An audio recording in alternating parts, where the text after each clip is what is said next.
오늘 본문의 말씀은 욥기 41장 전체의 말씀인데요.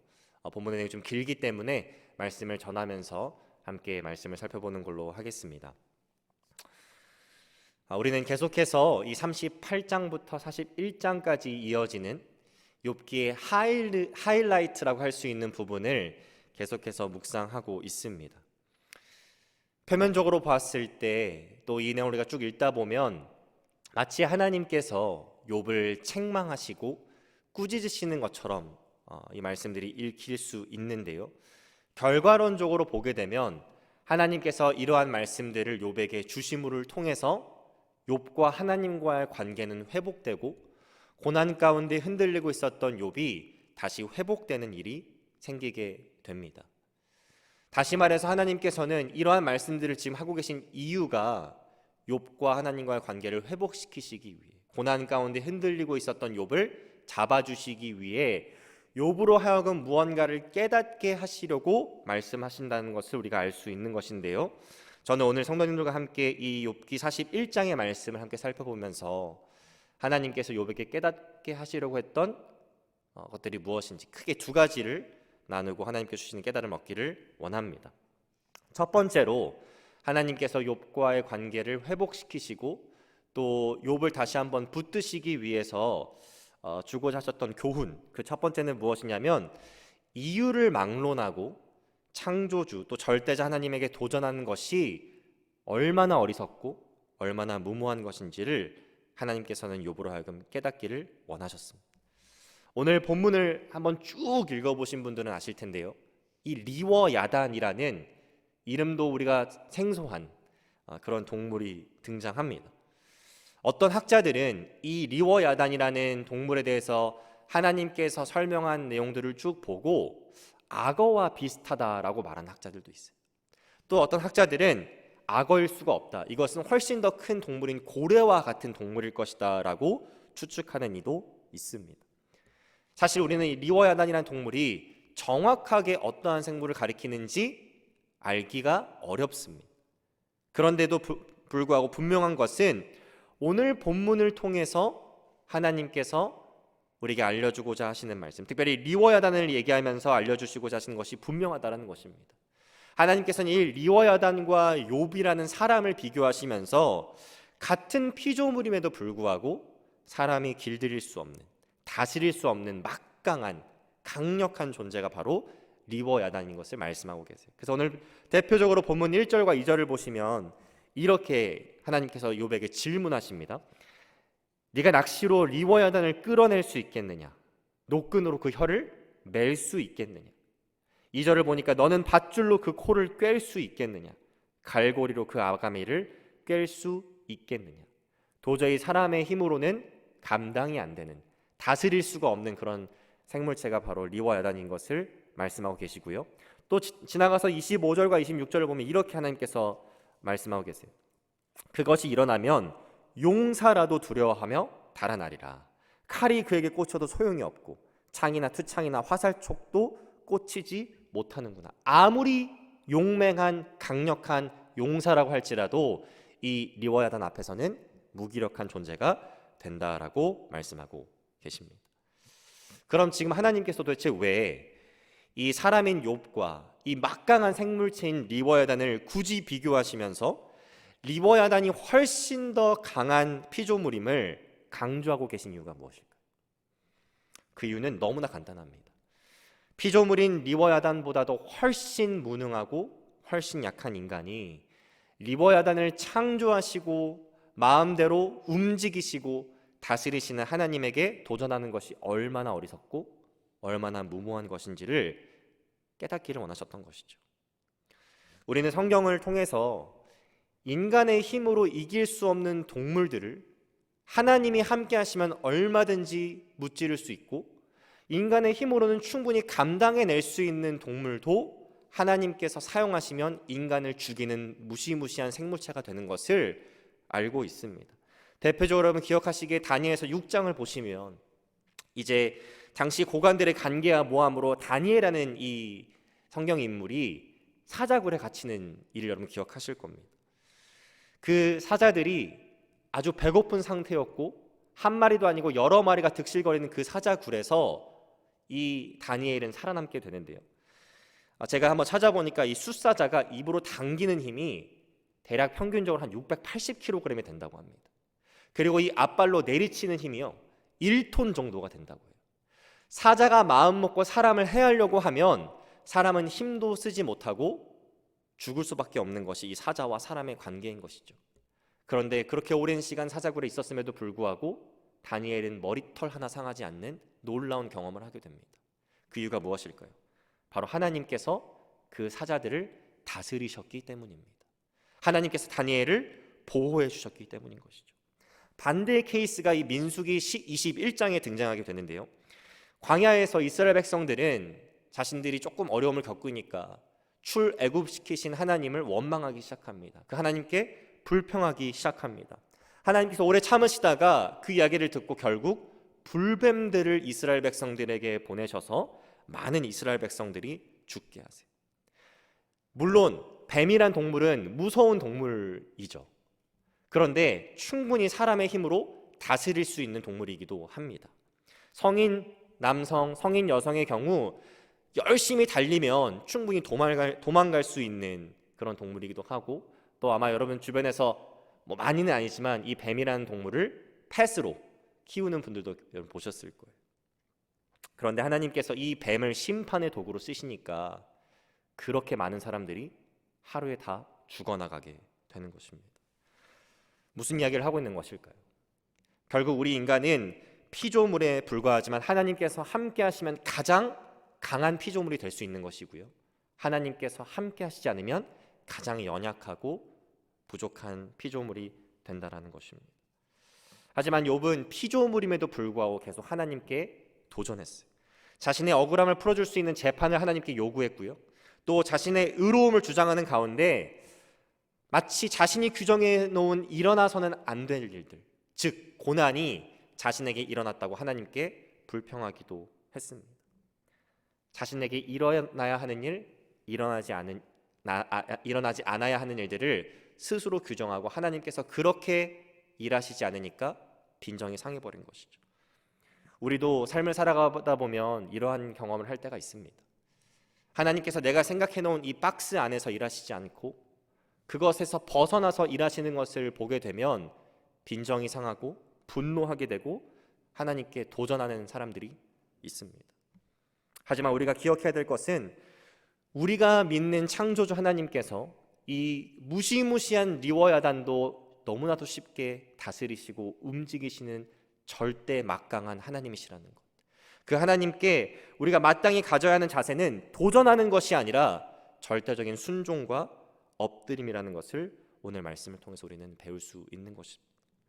그 어떠한 상황 가운데서도 창조주 하나님께 순복하시는 믿음을 가지신 우리 성도님들 되시기를 주님의 이름으로 축복합니다. 두 번째로 우리가 배울 수 있는 교훈, 하나님께서 욥과의 관계를 회복시키시기 위해 주시는 두 번째 교훈은 바로 이것입니다. 주시는 분도 거두시는 분도 하나님이심을 욥으로 하여금 기억하기를 원하셨어요. 오늘 본문 11절의 말씀인데요, 누가 먼저 내게 주고 나로 하여금 갚게 하겠느냐, 온 천하에 있는 것이 다 내 것이니라. 여기서 하나님께서는 하나님의 소유권, 이 창조하신 모든 것들에 대한 소유권을 주장하고 계십니다. 사실 욥이 경험한 고난들을 하나하나씩 정의해 보면 한 가지로 정의해 볼 수 있을 것 같아요. 그것은 바로 거두어 가심입니다. 거두어 가심. 아마 욥기 1장의 내용들을 다 기억하실 거예요. 하나님께서는 사탄으로 하여금 욥이 갖고 있는 것들을 하나 둘씩 거두어 가게 하셨습니다. 그가 갖고 있었던 재물을 거두어 가게 하셨고요, 그가 갖고 있었던 그 건강을 거두어 가게 하셨고요, 그의 가족도 거두어 가십니다. 사실 이것을 우리가 겉으로 보면 하나님이 마치 인정사정도 없으신 분, 또 의로운 욥에게 부당한 대우를 하고 계신 분처럼 우리가 생각할 수도 있죠. 하지만 생각해 보면 욥이 그렇게 가지고 있었던 모든 것들, 그것들은 욥의 소유가 아닌 하나님의 소유인 것을 우리는 말씀을 통해서 발견할 수 있는데요, 다시 욥기 1장으로 돌아가 보게 되면 2절과 3절에 욥이 얼마나 부자였는지를 우리에게 얘기해주고 있습니다. 1절, 2절 보면 2절과 3절을 보면요. 그에게 아들 7과 딸 셋이 있었고요. 3절 보니까 양이 7,000마리, 낙타가 3,000마리, 소가 500결이, 암나귀가 500마리, 종도 많이 있었고 동방 사람 중에 가장 훌륭한 자라, 위대한 자라, 이렇게 성경에 기록하고 있습니다. 그런데 조금 뒤로 가서 욥기 1장 10절을 보면 사탄이 하나님께 아뢰는 장면이 등장하는데 이 욥이 어떻게 이러한 부를 축적할 수 있었는지에 대해서 사탄이 이렇게 이야기합니다. 1장 10절의 말씀인데요. 주께서 그와 그의 집과 그의 모든 소유물을 울타리로 두르심 때문이 아니니까 주께서 그의 손으로 하는 바를 복되게 하사 그의 소유물이 땅에 넘치게 하셨음이니이다. 원래부터 욥이 소유한 것들이 아니에요. 하나님께서 허락하셨고 주셨기 때문에 욥이 소유했던 것입니다. 다시 말해서 주시는 권한도 거두어 가시는 권한도 하나님께 마땅히 있다라는 것을 우리는 생각해 볼 수 있는 것이죠. 욥이 고난 가운데 고통스러워했던 이유는 우리가 생각해 보면 그가 의인으로서 누리고 있었던 자신의 소유물들이 하나둘씩 살아가감을 보았기 때문이었습니다. 하지만 그가 갖고 있던 모든 것들이 원래 자신의 소유가 아닌 하나님의 소유이고 자신은 단지 그런 것들을 일시적으로 가지고 있었다라는 믿음과 생각을 가질 수 있었다면 물론 마음을 힘들고 어렵겠지만 하나님에게 도전하는 자리에까지는 욥이 가지 않았을 것입니다. 그래서 성경은 특별히 사도 바울은 우리가 참된 만족을 가지면서 살아갈 수 있는 비결에 대해서 이렇게 디모데전서 6장 6절부터 8절에 이야기하는데요. 그러나 자족하는 마음이 있으면 경건은 큰 이익이 되느니라. 우리가 세상에 아무것도 가지고 온 것이 없음에 또한 아무것도 가지고 가지 못하리니 우리가 먹을 것과 입을 것이 있은즉 족한 줄로 알 것이니라. 우리가 삶을 살아가면서 하나님의 거두어 가심을 경험하고 있음에도 불구하고 낙심하지 않을 수 있는 비결이 바로 여기에 있는 것입니다.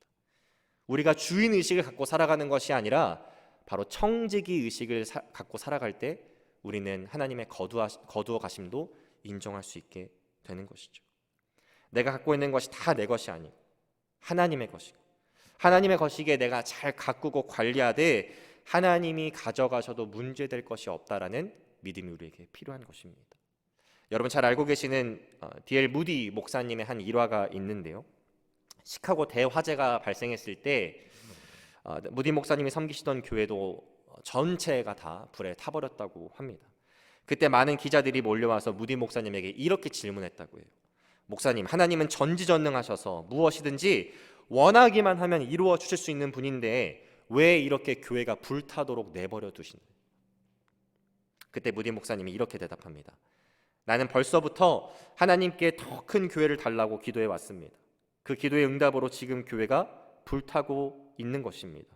우리가 큰 교회를 헐고 다시 세워야 하는데 하나님께서는 불에 태워서 건물을 허는 비용이 들지 않게 하시는 것입니다. 어떻게 보면 황당무계한 발언인 것이죠. 그 이야기를 듣고 기자들이 다시 한번 질문합니다. 그럼 목사님이 말씀하시는 그 크고 아름다운 예배당을 지을 수 있는 돈은 있으십니까? 그때 D.L. 목사님이 이렇게 대답했다고 해요. 나는 수표와 돈을 가지고 나오지 못했습니다. 그러나 아무리 써도 바닥이 나지 않는 하나님의 금고인 성경책을 가지고 나왔습니다. 그러므로 여러분은 얼마 안 가서 불에 탄 교회보다 더 크고 훌륭한 교회를 보게 될 것입니다. 실제로 이 화재 이후 D.L. 무디 목사님은 하나님께 크게 쓰임 받으시고 영국 전 지역을 다니면서 부흥의 그 무브먼트의 도구로 사용 받으셨는데요. 많은 영국 국민들이 이 이야기를 듣고 헌금을 하게 되고 실제로 다시 예배당을 건축할 수 있는 은혜를 경험했다고 합니다. 이 이야기를 통해서 우리가 얻을 수 있는 교훈이 무엇일까요? 그 D.L. 목사님의 이야기를 들어보면 마치 배짱이 좋은 사람, 황당무계한 주장을 하는 사람처럼 보일 수도 있지만 교회도 하나님의 소유이고 하나님의 소유이기 때문에 하나님께서 책임지신다라는 믿음이 없이는 도저히 내뱉을 수 없는 이야기들을 D.L. 무디 목사님께서 하신다라는 것을 우리는 생각해 볼 수 있는 것입니다. 오늘 41장, 욥기 41장에 등장하는 이 리워야단이라는 생물체를 통해서 하나님께서는 우리 인간이 다스릴 수도 없는 힘으로 이길 수도 없는 그 엄청난 피조물마저 쉽게 다스리시고 운용하시는 창조주 하나님을 바라보기를 원하십니다. 그 하나님에게 도전하는 것이 얼마나 어리석은 일인지 깨닫기를 원하시고 그 하나님 앞에 절대적인 순종과 엎드림을 드리기를 원하고 계세요. 더 나아가서 설령 그 하나님께서 욥에게 하셨던 것처럼 그의 소유물로 보이는 모든 것들을 거두어 가신다고 할지라도 아무런 문제가 없으신 이 땅의 주인 되시고 모든 만물의 소유주 되신다라는 것도 하나님께서 우리로 하여금 깨닫게 원하십니다. 오늘 이 말씀을 기억하시면서 모든 것을 창조하신 하나님, 다스리시고 운용하시는 하나님, 우리의 소유를 더하시기도 하고 제하시기도 하시는 그 하나님 앞에 절대적으로 신뢰하고 순종하며 나아가시는 그 하나님을 신뢰하시는 저와 우리 모든 하늘교회 성도님 되시기를 주님의 이름으로 축복합니다. 기도하겠습니다. 사랑의 하나님, 감사합니다. 오늘 말씀을 통하여서 우리를 창조하신 하나님께서 그 어떠한 피조물도 대적하고 도전할 수 없는 전지전능하신 창조주 하나님이심을 다시 한번 깨닫게 하시니 감사합니다. 또 이 만물을 소유하신 이 만물의 주인 되신 하나님이심을 보게 하시니 감사합니다. 하나님, 우리가 그런 하나님을 인정하고 신뢰하고 그 하나님 앞에 순종할 수 있는 믿음을 허락하여 주셔서 고난과 역경 가운데 있을지라도 그 하나님께서 우리의 생각과는 달리 또 일하실 수 있는 분이심을 보게 하시고 인정하게 하시고 하나님의 능력을 날마다 경험하는 우리 모두가 되게 하여 주옵소서. 감사드리며 예수님의 이름으로 기도합니다.